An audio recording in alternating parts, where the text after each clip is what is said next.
के बाद अगला कदम है वर्गीकरण के बाद। ये मिला हमें शिक्षा में और नौकरी में। हमें इसकी अगली लड़ाई शुरू करनी चाहिए कि राजनीति में भी हमारा वर्गीकरण हो जाए। पंजाब की अगर 4 पार्लियामेंट सीट है रिजर्व, तो 2 हमारे हिस्से में हों और 2 अदर दलितों के हिस्से में जाएं। अगर 34 सीट यहाँ की विधानसभा की रिजर्व है, तो 34 में से 17 हमारे हिस्से में हो, 17 दूसरे की हो। कि जो लड़ाई इतने जान से लड़ी, बड़ा जोश दिखाया कि हम ये वर्गीकरण खत्म नहीं होने देंगे, तो उतना ही जोश दिखाओ कि इसका लाभ कैसे लेना है। तो लाभ मिलना है स्कूल के दरवाजे से, कॉलेज के दरवाजे में प्रवेश करना पड़ेगा, यूनिवर्सिटी पहुंचना पड़ेगा, कोलंबिया यूनिवर्सिटी भी पहुंचना पड़ेगा, तब इसका लाभ मिलना है। ये जो कैटेगराइज हुआ है सब कुछ, ये खाई बढ़ेगी, खत्म होगी या कोई और रूप ले लेगी? उनकी मानसिकता इतनी विभत्स हो गई है कि सड़क पे जाते हुए उन्हें शर्म नहीं आई। अगर कोई रोक के पूछता कि आप किसके खिलाफ जा रहे हो, कि जी उसके खिलाफ जा रहे हैं जो आज भी सीवर में मर रहा है, कि उसके बच्चों को स्कूल में सीट ना मिल जाए, तो कितनी शर्मनाक लानत की बात थी। मगर बेशर्म होके वो गए। तो ये खाई कितनी बढ़ेगी, इसकी जिम्मेवारी वाल्मीकि समाज या सफाई कर्मचारी जातियों पे नहीं होगी। इसकी जिम्मेवारी उन पे है जो आज फॉरवर्ड हो गए, अगड़े दलित जो हैं, ये उन पे होगी। ये जो कैटेगराइज हुआ है सब कुछ, ये खाई बढ़ेगी, खत्म होगी या कोई और रूप ले लेगी? देखिए, ये खाई बढ़ेगी, ये हम पे निर्भर नहीं है। ये निर्भर है जो इसका विरोध कर रहे हैं। ये निर्भर उन्हीं लोगों पे है जिनमें ज़्यादा आईएएस हैं, ज़्यादा आईपीएस हैं, पीसीएस हैं, डॉक्टर हैं, वकील हैं, इंजीनियर हैं। उसके बावजूद उनकी मानसिकता इतनी विभत्स हो गई है कि सड़क पे जाते हुए उन्हें शर्म नहीं आई। अगर कोई रोक के पूछता कि आप किसके खिलाफ जा रहे हो, कि जी उसके खिलाफ जा रहे हैं जो आज भी सीवर में मर रहा है, कि उसके बच्चों को स्कूल में सीट ना मिल जाए, तो कितनी शर्मनाक लानत की बात थी ये। मगर बेशर्म होके वो गए। तो ये खाई कितनी बढ़ेगी, इसकी जिम्मेवारी वाल्मीकि समाज या सफाई कर्मचारी जातियों पे नहीं होगी। इसकी जिम्मेवारी उन पे है जो आज फॉरवर्ड हो गए, अगड़े दलित जो हैं, ये उन पे होगी। और दूसरा, वाल्मीकि कौम का विकास होगा या नहीं होगा, ये निर्भर इन तथ्यों पे होगा कि वर्गीकरण का पहला लाभ मिलना है स्कूल में, दूसरा लाभ मिलना नौकरी में। वो है 20 साल बाद, पहला स्कूल, 20 साल बाद नौकरी। तो वाल्मीकि समाज ने तय करना है कि जो लड़ाई इतने जान से लड़ी, अभी इन टीवी पे या आपके चैनलों पे बड़ा जोश दिखाया कि हम ये वर्गीकरण खत्म नहीं होने देंगे, तो उतना ही जोश दिखाओ कि इसका लाभ कैसे लेना है। तो लाभ मिलना है स्कूल के दरवाजे से, कॉलेज के दरवाजे में प्रवेश करना पड़ेगा, यूनिवर्सिटी पहुंचना पड़ेगा, कोलंबिया यूनिवर्सिटी भी पहुंचना पड़ेगा, तब इसका लाभ मिलना है, नहीं तो इसका लाभ नहीं मिलेगा। लेकिन देश के प्राइम मिनिस्टर जो हैं, वो कह रहे हैं कि एक सफाई करने वाले को आध्यात्मिक आनंद मिलता है गंदगी साफ करने में।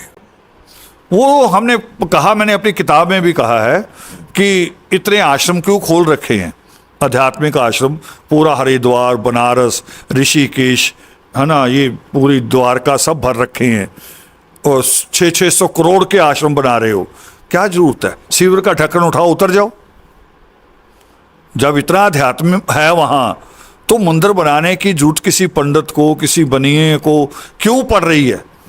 प्रधानमंत्री को भी सीवर का ढक्कन उठाएं, उसमें उतर जाएं, और वहीं पे मोक्ष है। तो गंगा जाते हैं अपने बुजुर्गों की अस्थियां लेके, वो भी जरूरत नहीं, घर के बाहर ही सीवर है, अंदर ही है, फ्लैश के अंदर से डालो, फ्लैश करो, वो सीधा उनको मोक्ष मिल जाएगा।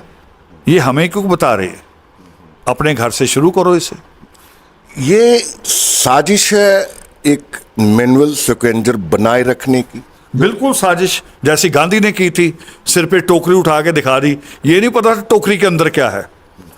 वो इसलिए कह रहा हूं कि रहा हमारी बस्ती में खाना आता था बिरला परिवार से, टिफिन आता था, खाना हमारे यहां क्यों नहीं खा रहा था। तो वही साजिश आज है। गांधी ने टोकरी इसलिए उठाई थी कि ये सारी कौम फिर टोकरी छोड़ दे की बात कभी ना करे, कहे कि महात्मा उठा सकता, ठीक है। दूसरी ये साजिश है, ये भी उसी स्टेट के हैं, गांधी भी गुजरात से आए थे, ये भी उसी से हैं, और कह रहे हैं कि सीवर में उतरने से मोक्ष का आनंद आता है। तो मैं कहता हूं आज सारे इन्होंने राम मंदिर क्यों खड़ा कर दिया, सारे मंदिरों के ऊपर बुलडोजर चलाओ, सीवर में उतर के मोक्ष प्राप्त करो। चलिए एक अंतिम सवाल, जिस तरह से आपने एक प्रहार उस आध्यात्मिकवाद पे किया है जिसकी दुहाई देके तरह तरह की बातें की जाती है, अब दलितों के अंदर ये जो उसके बाद खाई का मैंने सवाल आपसे किया था, इसको खाई को कम करना या नहीं करना वो एक अलग सब्जेक्ट है। ये जो सियासत हुई है, पूरी की पूरी सियासत, ये राजनीति ये जो हो रही है, ये किस दिशा की ओर जा रही है? राजनीति तो अभी हुई नहीं है। जो फैसला आया वो कोर्ट के द्वारा आया, किसी पार्टी के द्वारा नहीं आया। ये किसी पार्टी का दिया हुआ कोई सौगात नहीं है। कोर्ट ने हमारे अधिकारों को तय किया है। हाँ, एक राजनीति की बात है जिस पे मैं चिंतित हो रहा हूं।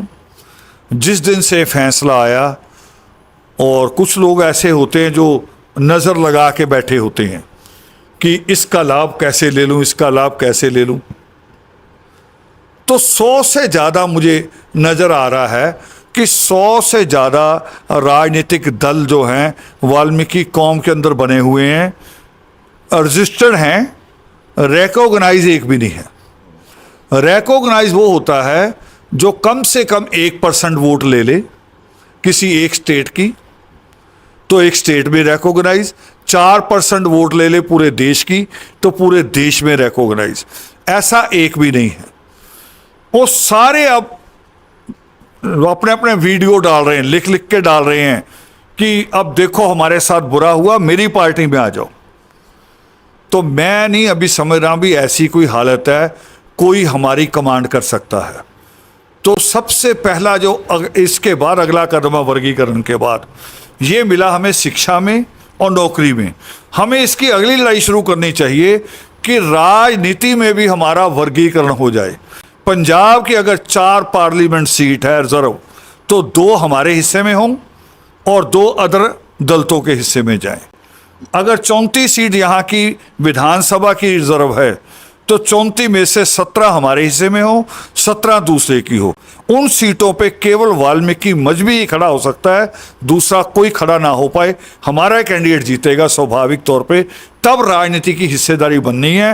ये छोटे छोटे दल बना के आप काउंसलर नहीं बना पाओगे, गांव का मेंबर नहीं बना पाओगे, और कौम दोबारा ये एक फिसड्डी साबित हो जाएगी कि ये किसी लायक नहीं है। थैंक यू, शुक्रिया। ये दर्शन रत्न रावण थे। एक खुला संदेश दिया, खुलकर बात की और अपने विजन को आगे बढ़ाया। इस वीडियो में इतना ही।